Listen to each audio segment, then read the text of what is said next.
Herkese merhaba, Nefis Tatlar Durağı'na, kanalıma hoş geldiniz.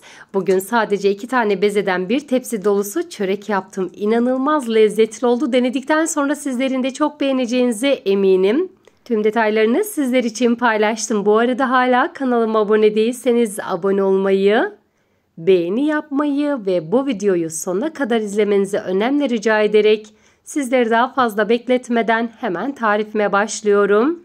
Kasenin içerisine 1 su bardağı ılık süt, 1 çay bardağı ılık su, 1 yemek kaşığı dolusu toz maya ve 1 yemek kaşığı toz şeker ilave ediyorum. Maya aktif hale gelene kadar karıştırıyorum.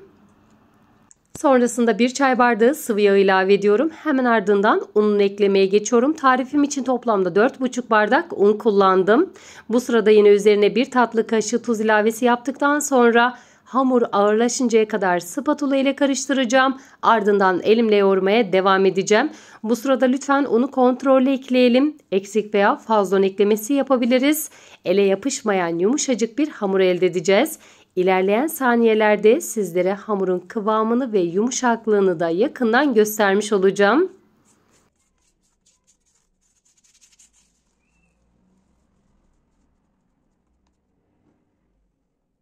Ve şimdi unun tamamını ilave ediyorum. Spatula içerisinden alacağım. Elimle yoğurmaya devam edeceğim. Ortalama 3-4 dakika boyunca hamuru yoğuruyorum.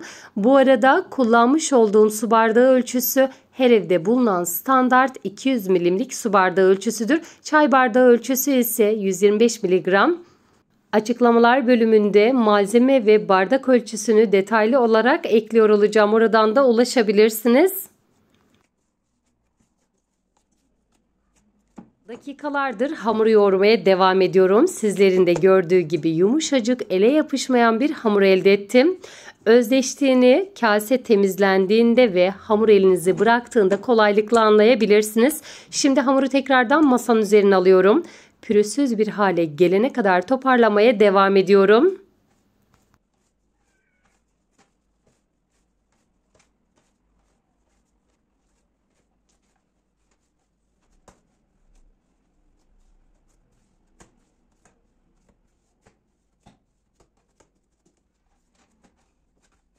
Hamuru 2 eşit parçaya bölüyorum ve sonrasında beze haline getiriyorum. Bu sırada bezelerin aynı büyüklükte olmasına özen gösteriyorum.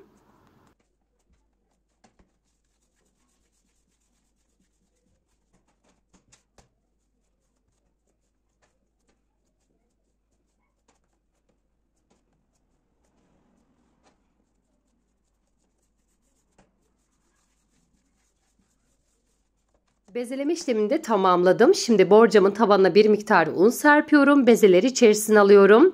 Üzerini poşetle kapatacağım. 20 dakika boyunca dinlendireceğim. Bu sayede hamuru mayalandırmış olacağız ve çok güzel bir şekilde açılmış olacak. 20 dakikanın ardından bezeler çok güzel bir şekilde dinlendi. Yeteri kadar mayalandı. Şimdi açma işlemine geçiyorum. Masanın üzerine bir miktar un serpiyorum ve hamuru açmaya başlıyorum. Ben burada oklava veya merdane kullanmadım. Sadece parmak uçlarımla bastırarak hamuru büyüttüm. Çok fazla un kullanmanıza gerek yok. Hamur zaten yeteri kadar yağlı. Çok kolay bir şekilde açılmış olacak. Buraya kadar gelen sevgili takipçilerimden yorumlar kısmına emoji olabilir, çiçek olabilir, tarifim hakkında farklı fikirlerde, farklı düşüncelerde bulunmak isterseniz benimle paylaşabilirsiniz. Bezeyi yeteri kadar büyüttüm. Yağlı kağıt serdiğim fırın tepsisinin içerisine yerleştiriyorum.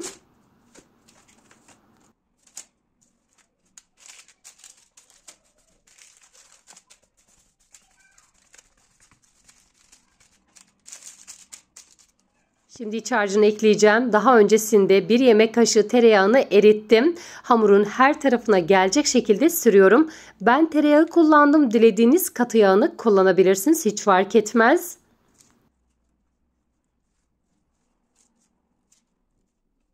İç harcına çökelek peyniri, kaşar peyniri ve maydanoz kullandım. Burada dilediğiniz iç harcını kullanabilirsiniz. Yaklaşık 1 kase dolusu çökelek peynirini hamurun her tarafına yayıyorum. Yine 1 kaseye yakın rendelenmiş kaşar peynirinden ekliyorum. 5-6 dal ince kıyılmış maydanoz kullandım. Maydanoz kullanmak zorunda değilsiniz ama peynirli inanın çok lezzetli oluyor.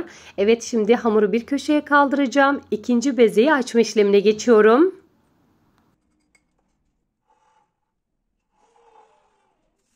Videomun bu kısmına kadar geldiyseniz eğer hangi ülkeden veya hangi şehirden izliyorsanız yorumlar kısmında benimle paylaşabilirsiniz.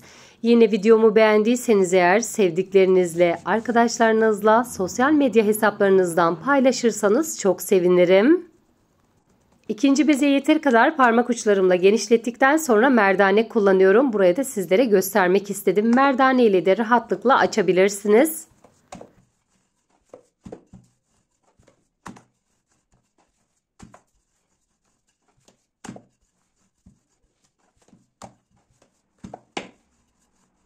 Evet, bezeyi yeteri kadar açtım. İlk açtığım bezenin üzerine kapatıyorum.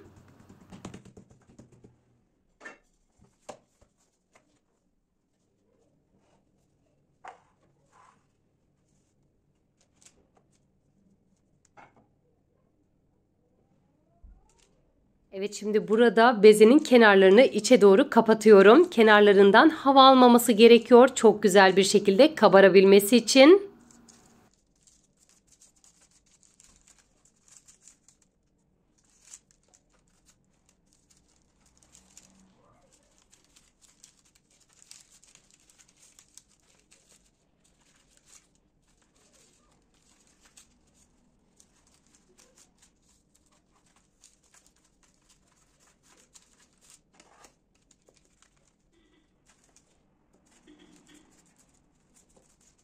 Evet, çöreğimiz artık hazır. Şimdi üzerini bezle kapatacağım. 20 dakika boyunca tepsi mayasına bırakıyorum.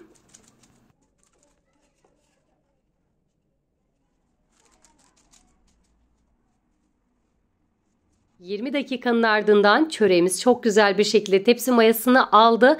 1 adet yumurta sarısının üzerine 1 yemek kaşığı sıvı yağ ilave ettim. Güzelce karıştırdıktan sonra çöreğin her tarafına gelecek şekilde bol miktarda yumurta sarısı sürüyorum.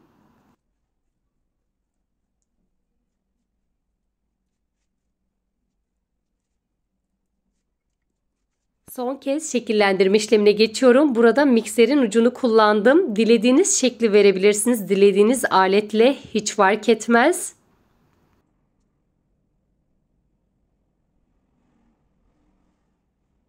Ne kadar güzel bir görsel ortaya çıktığını sizler de görüyorsunuz. Şimdi üzerine kavrulmamış susam serpiştirdikten sonra fırına göndereceğim. Çöreği önceden ısıtılmış 180 derecelik alt üst ayar fırında pişiriyorum. Bu sırada lütfen kontrollü olalım. Her fırın aynı değildir. Değişkenlik gösterebilir. Çöreğin altı ve üstü kızardıktan sonra fırından alalım. Yaklaşık 30 dakika içerisinde çörek pişti ve fırından aldım. Üzerini kapatıyorum. İlk sıcağında 10 dakika boyunca dinlendiriyorum. Bu sayede yüzeyi yumuşacık olacak. Ve şimdi dilimler haline getireceğim ve servis için hazırlıyorum. Sizlere de iç dokusunu yakından göstermek için.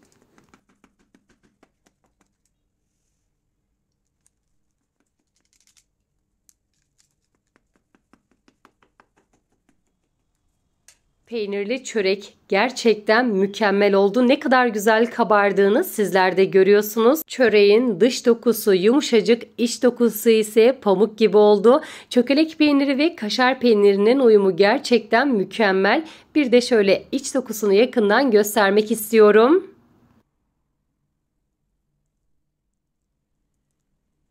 Ve sizlerin de gördüğü gibi çöreğimizde asla hamurlanma olmadı. Gönül rahatlığıyla yapabileceğiniz harika bir tarif. Yine bir tarifimin daha sonuna geldim. Bir sonraki tarifimde görüşmek dileğiyle. Beni izlediğiniz için hepinize çok teşekkür ediyorum. Şimdiden hazırlayacak olanlara afiyet olsun. Hoşça kalın.